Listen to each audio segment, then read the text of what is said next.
Hey guys, it's Melissa. Hey, I am going to show you how to enter your time and log your time on the computer. So here's what's going to happen. For example, if you are on your dashboard, there's your dashboard. There's your calendar, we were just there, and here's your work tab. Your work tab is where you're going to put in your timesheets and your expenses.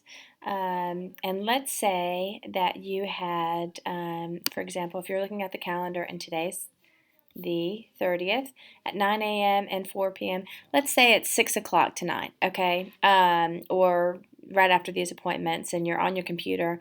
Anyway, let's just say these two appointments have happened already, okay? So what's super important is that every time an appointment happens, which means you show up for the appointment, and someone was there, it means that we need to pay you for your time and that we need to bill for the time. One thing that you need to do is you need to, after you're at the appointment, you need to put mark completed, which draws a line, and it lets us know, hey, that appointment was there, it was taken care of. Okay, it just gives an action to the appointment that's standing there. Just lets us know communication-wise, hey, I went to the appointment. Again, so after every appointment that you've gone to, you need to click on the appointment and you need to mark completed. And again, draws a line through it. Okay, so let's go enter your time. We're going to go to the Work tab, and it's automatically going to pull up your timesheet, and that's who I am. And so what it's going to do is I'm going to go ahead and scroll this down because of HIPAA reasons. So when I go to General right here, I'm going to, I want to make sure that's going to calm down. Okay, awesome, perfect. So when you click on General, it's going to give you your appointments for the day. Okay, so right now we want to put in our time for the Fort Sanders Regional Medical Center, seeing Ace Hardware. So we're going to click on that. We're going to put the start time as, let's say, the start time is 9 o'clock, 9 a.m. And let's say the appointment ended, let's say the start time, 9 a.m. you were requested to be there, and then the appointment ended at 10:45, right? Okay, that's what you would normally put. However, you're going to add in your travel time to this end time. So let's say the appointment, it took me, 22 minutes to get there, 23 minutes back. So it's really a 45-minute round trip travel time. So I'm going to go ahead and put the 45 minutes in this time. So I'm going to put 11:30.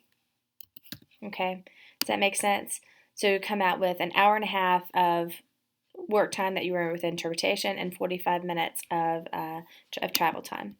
And this is where you're going to go and put your notes, and you're going to put TT-45M, which lets me know, hey, the start time is 9 a.m. That's the time they signed off on. The end time was 11:30, and you had travel time of 45 minutes, which lets me know the appointment actually ended at 10:45. Excuse me.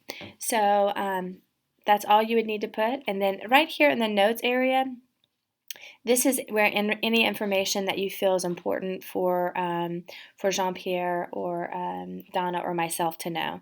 For example, this is, okay, let's say the person didn't get there till, you were asked to be there at 9 o'clock and the person didn't get there till, let's say, 9:30. So this is when you want to put patient didn't show up till 9:30. Was asked to, and then let's say Peggy in the front office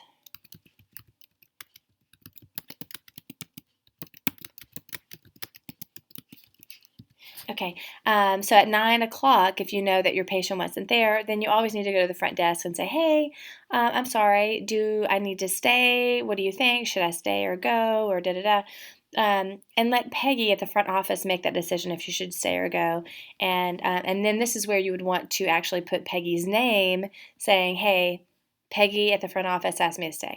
So if there's any question of why we're billing them between 9 and 9:30, I can go back and look at this and say, oh, well, we're billing because number one, you asked for us for our services at 9 o'clock, and it's not our fault that Peggy didn't show up till, or the patient didn't show up till 9:30. So, and then you would want to hit save, and there's how you enter your time for the day. Okay, and now let's go and enter the second time. You had an extra job that day, and we want to add another time. So all you would have to go do is top right hand corner says add time, and it'll give you another box. And I'm scrolling this down because I don't want anybody to see HIPAA. Okay. All right. So then you're going to click on general, and then you're going to go to your second appointment and make sure that whatever appointment you're clicking on coincides with the time and that you're trying not to get those mixed up. So let's say the start time was 4 o'clock, 4 p.m., and the end time was 5:35. Nope, that's not 5:35. 5:35. Okay, that was the end time. Now let's say your travel time was 30 minutes. So you're just going to put your 30 minutes into this, which would make it 6:05, and which makes a total of 2 hours and 5 minutes. And then you would go down here and put travel time 30 minutes. Okay? And then you'd hit save. Now let's say that your travel time was actually an hour. You're just going to put 1 hour and change this to 35. Okay? And again, the note area is where you would want to put any kind of information that you feel like we need to know. And that is how you enter your time on the computer. Oh, one more other thing.